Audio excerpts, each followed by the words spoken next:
Peace, everybody. Welcome to Capital Combat. The name says it all. I'm Hakeem Branch, and I got a quick counter for you. Let me adjust this lighting here so you guys can actually see my face. That's a little bit better. All right, today I'm going to be talking about the big fight weekend we got coming up. We got 2 big MMA cards and 1 big boxing card.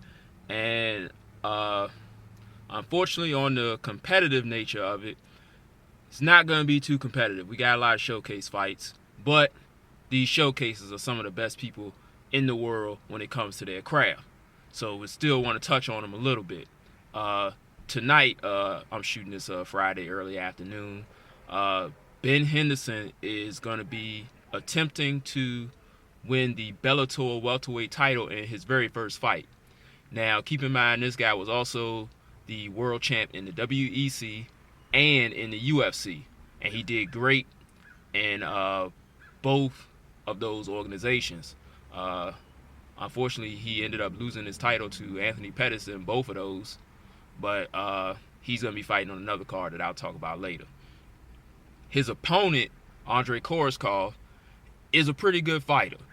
His last fight was this past summer. He beat Douglas Lima. I was about to say Diego. Douglas Lima for the welterweight belt in the Bellator MMA promotion. He fought 3 times last year.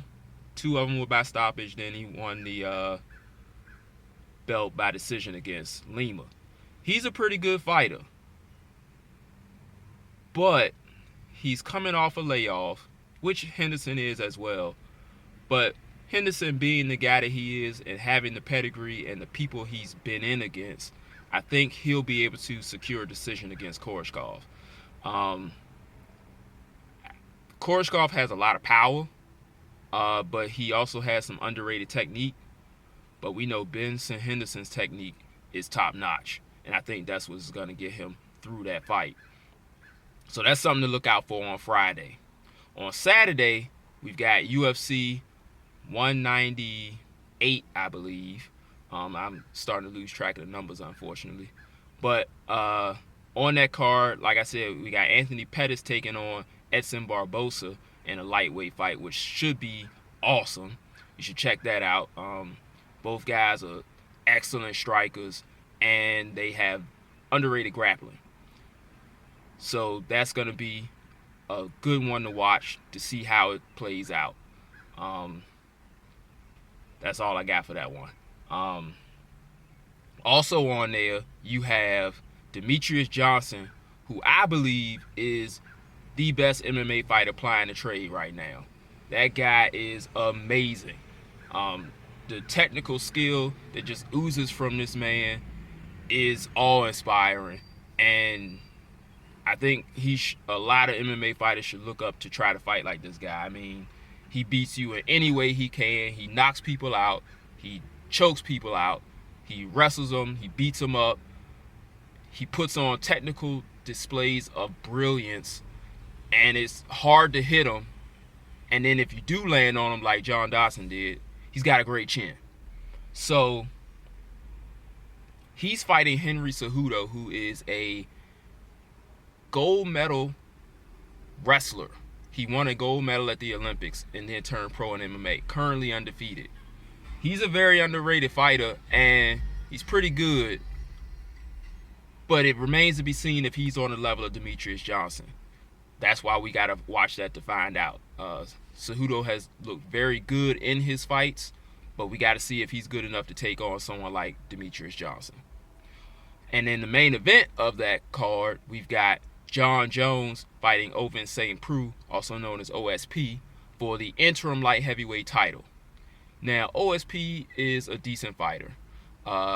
He's got a lot of potential. He's got an underrated ground game, pretty decent power. But he's going up against probably the second best MMA practitioner in John Jones. He's got the reach and height disadvantage. He's got more fights than John Jones, but as far as championship and resume experience, John Jones has him beaten spades. I mean, John Jones ran through the light heavyweight division, beat all the former champs convincingly, then took on a young up-and-comer Gustafsson, showed some mettle in that. Then, you know, he got in his own way, ended up losing the title. So he's on the way back. And I see him being able to do that, possibly by the third round. How it happens, I don't know. That's one of the reasons why we got to watch. And finally, on the boxing side, on HBO, we have Roman Chocolatito Gonzalez taking on McWilliams Arroyo, and Gennady Golovkin, Triple G, taking on Dominic Wade. In this one, like I said, we've got guys that are capable fighting world-class competition. And that's the problem. Like, these guys are elite. Roman Gonzalez and Gennady Golovkin are both elite fighters. So expect them to take care of business within the distance. Now, these guys that they're fighting would beat most other guys, but they're in there with the best. The technical skill, somebody's playing Prince out there, rest in peace, Prince. The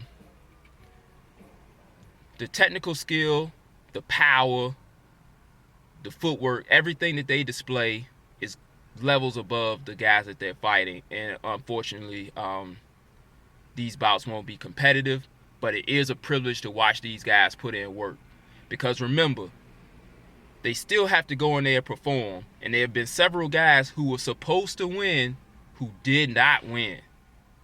And you have to keep that in mind when you go in there. Because one of the things about being the best is you still have to perform. And I believe they will.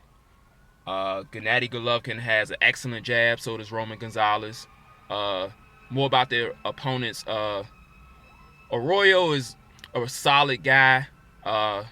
He does a lot of things that are pretty good, but like I said, nothing on the level of Gonzalez. And then Wade has fast hands. He has a little bit of pop. We'll find out if he has enough pop to keep Golovkin honest, which I doubt, because he's been in there with a couple of guys who hit pretty hard and they weren't able to phase him, like Lemieux and Curtis Stevens. And I think Curtis Stevens has hit him with the best shot since he's been plying his trade on HBO, and he just took a step back and then stepped back forward and went back to work. So with that, I do think he will get a stoppage. How long it takes depends on how durable Wade is, which is what we're going to find out on Saturday night. So watch all of those. Enjoy. Thank you guys for taking the time out to listen to this quick counter. Try to get everything out there real quick. Hit us up on Facebook, Google+, Instagram, Capital Combat. You can hit us up on our email, capitalcombat@gmail.com. And next week, you can catch Rob and I back in the lab, recapping all these fights and really getting in depth into how each guy won each fight. I'm going to go in here, get my hair cut, and I'll catch you guys in the next episode. Peace.